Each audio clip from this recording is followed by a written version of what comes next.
Ternyata begini, orang yang merindukan Tuhan hadir dalam hidupnya, saudara senang atau duka cita? Waktu saudara marahin suami, Tuhan Yesus ada di situ, senang? Atau saudara stres malah disertai Tuhan? Sekali lagi saya nanya, saudara disertai Tuhan itu, saudara stres atau senang? Jawaban yang sederhana senang, tapi kenyataan stres. Tiap hari saudara dilihat, diawasi oleh Tuhan terus kok. Roh Kudusnya menyertai saudara, melihat saudara. Apa saudara bisa bersaksi benar kalau saudara sadar akan hal ini? Atau saudara hanya topeng kemunafikan? Karena merasa Tuhan tidak hadir. Merasa Tuhan tidak menyertai. Sekarang kan ada ateis praktis, ada ateis teoritis.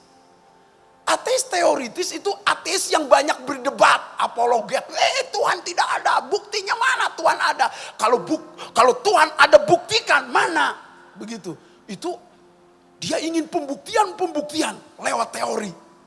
Tapi sekarang banyak orang ateis praktis justru. Dia ke gereja tapi tidak merasakan kehadiran Allah. Dia ke gereja tapi tetap hidup dalam dosa. Dia ke gereja nyolong listrik jalan terus. Dia ke gereja berzina, ngerokok, nggak kasih perpuluhan, segala tek-tek mengek, jalan terus. Masuk surga nggak kira-kira? Masuk surga nggak kira-kira? Saya mengutip perkataan dari Billy Graham. Billy Graham berkata, di Amerika, untungnya di Amerika, bukan di Indonesia. Agak untung sedikit. Walaupun nama kita bukan untung. Kenapa? Karena Billy Graham bicara begini dengan keras. Gereja Amerika setidaknya hanya 10% saja yang masuk surga. Orang kan kaget mendengar dia, ini pendeta besar. Dia berkata, karena banyak orang ke gereja, tapi hidupnya tidak seperti Kristus. Banyak orang ke gereja, tapi hidupnya tidak jadi kesaksian. Banyak orang ke gereja, tapi tetap main gila. Banyak orang ke gereja, tetap free sex. Banyak orang ke gereja, tetap LGBT. Banyak orang ke gereja, tetap homoseksual. Banyak orang ke gereja, tetap lesbian. Banyak orang ke gereja, tetap merokok dan minum-minuman keras. Banyak orang ke gereja, tetap bercerai. Gak ada bedanya dengan orang yang bukan Kristen. Itu sebabnya, itu sebuah kesedihan. Bagaimana dengan saudara? Menjadi Kristen bukan ukurannya lamanya ke gereja. Saudara bolak-balik ke gereja. Sampai kayak setrikaan. Sampai cicak aja bosan lihat wajah saudara. Akhirnya dia jatuh. Kenapa bisa jatuh? Karena dia nggak pegangan, dia tepuk pun jidatnya dan matanya ditutup sama dia dengan tangan sebelah, nggak pegangan terus jatuh. Kenapa? Stres ngelihat kita bolak-balik ke gereja. Dulu pelit luar biasa, sekarang setelah dikhotbahkan 50 tahun tambah pelit. Kan itu namanya nggak berubah. Dulu saudara-saudara lawan orang tua dan cerewet. Saudara hidupnya, tapi setelah jadi Kristen tetap cerewet, nggak ada perubahan. Sampai malaikat aja ngomong gini, Tuhan, aku mau cuti aja pimpin dia. Stres, saya bimbing nggak ada perubahan, saya bimbing nggak ada nurut-nurutnya, saya mau cuti. Lelah, beta lelah.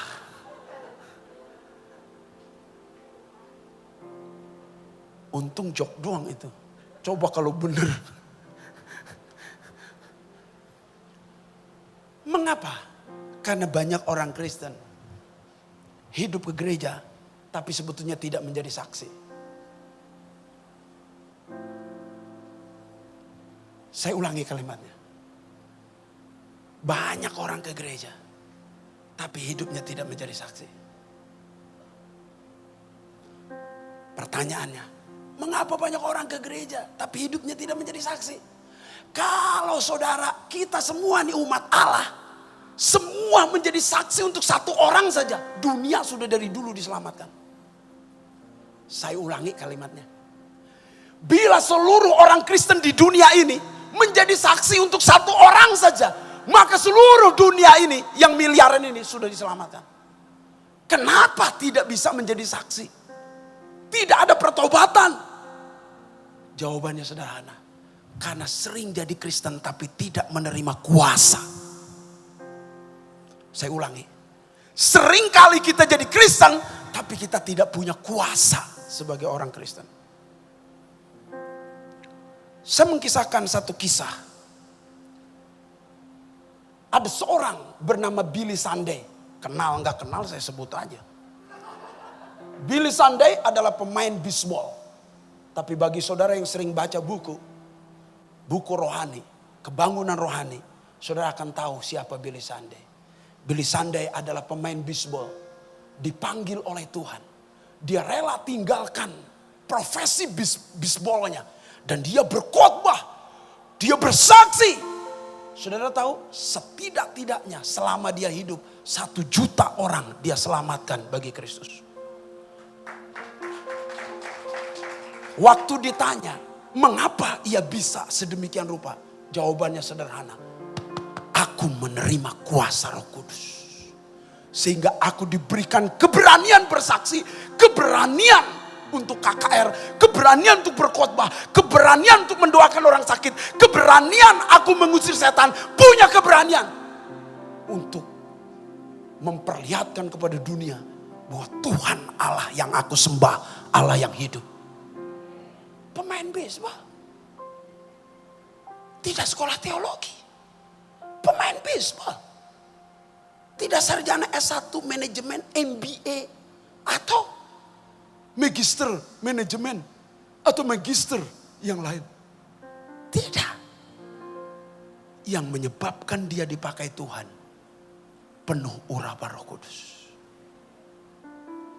Sama halnya seperti yang Alkitab kutip. Petrus hanya nelayan. Kenapa Tuhan tidak panggil ahli Taurat untuk berkhotbah? Menjadi murid Yesus. Menggoncangkan dunia.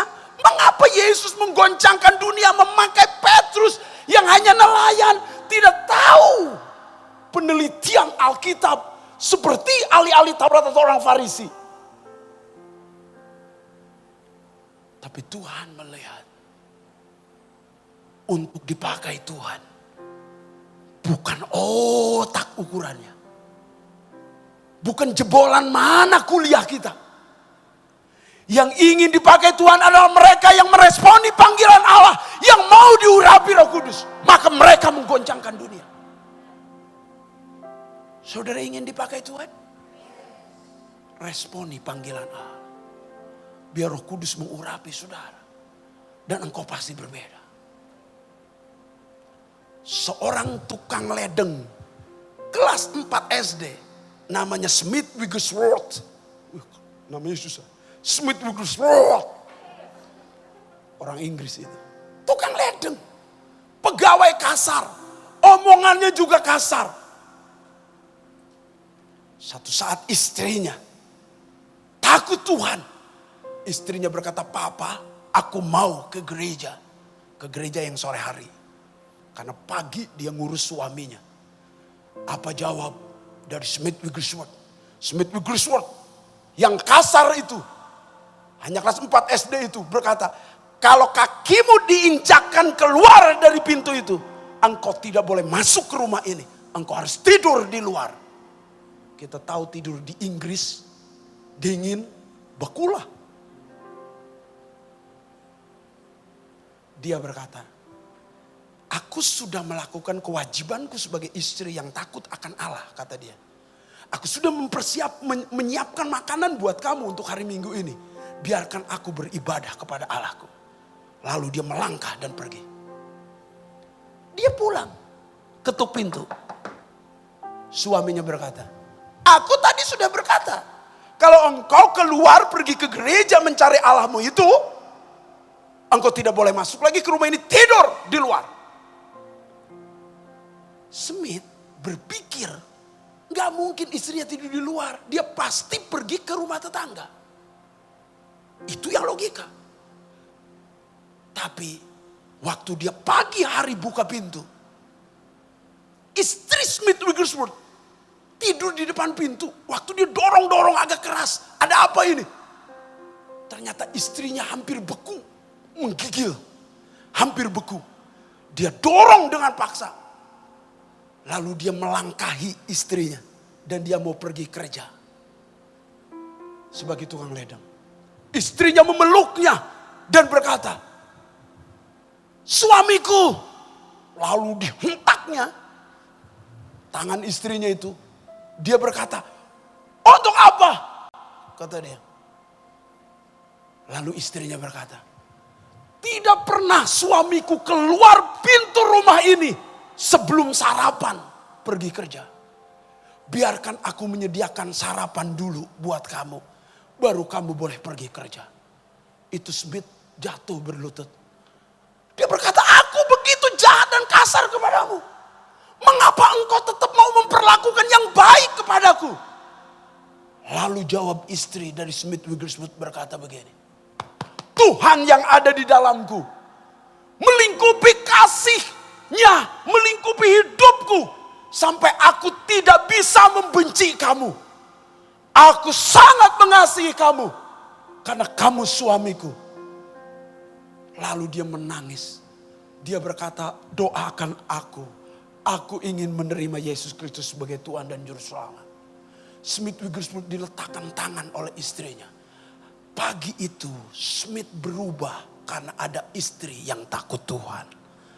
Ada istri yang bertobat, ada istri yang bersaksi tentang kehidupan Allahnya lewat perbuatan dan lewat perkataan. Bersaksi itu lewat perbuatan, lewat perkataan.